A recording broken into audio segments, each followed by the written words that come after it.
రెండో రోజు చెట్టు కింద దరఖాస్తుల స్వీకరణ.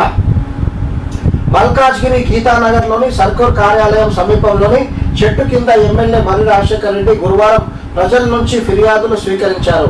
శాసనసభ్యునికి నియోజకవర్గ పరిధిలో క్యాంపు కార్యాలయాన్ని ఏర్పాటు చేయకపోవడం బాధాకరమన్నారు. దీంతో గత 2 రోజులుగా ప్రభుత్వానికి వ్యతిరేకంగా నిరసన తెలుపుతున్నారు.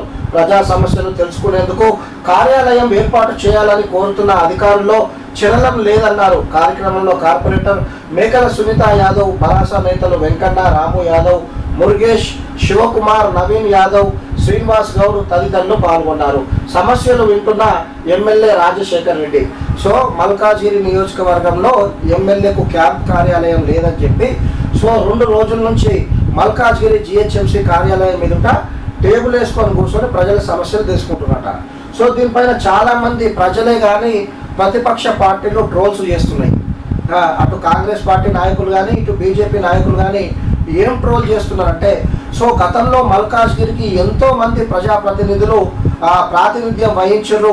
కానీ ఎవరు ఖచ్చితంగా మాకు కార్యాలయం ఉంటేనే మేము ప్రజలకు సేవ చేస్తాము, కార్యాలయం ఉంటేనే సేవ చేయడానికి అవకాశం ఉంటుందని ఎవరు అనలేదు.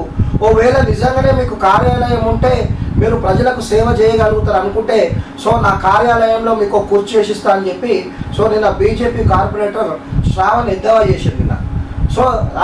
అదే ఇంకా దాన్నే కంటిన్యూ చేస్తూ కాంగ్రెస్ నాయకులు కొంతమంది ఏం మాట్లాడారంటే ఎలక్షన్ సమయంలో మర్రి రాజశేఖర్ రెడ్డి గారు చెప్పారు ఎలక్షన్లో నేను గెలిచినాక మల్కాజ్గిరిలో నేను సొంత కార్యాలయాన్ని నేను ఏర్పాటు చేసుకొని ప్రజలకు అందుబాటులో ఉంటానని చెప్పిండు.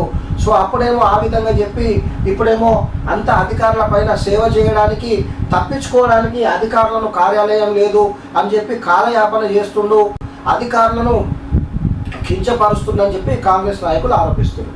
మరి దీనిపైన ఎమ్మెల్యే మర్రి రాజశేఖర్ రెడ్డి గారు ఎట్లా స్పందిస్తారో చూడాలి. గవర్నర్ను కలిసి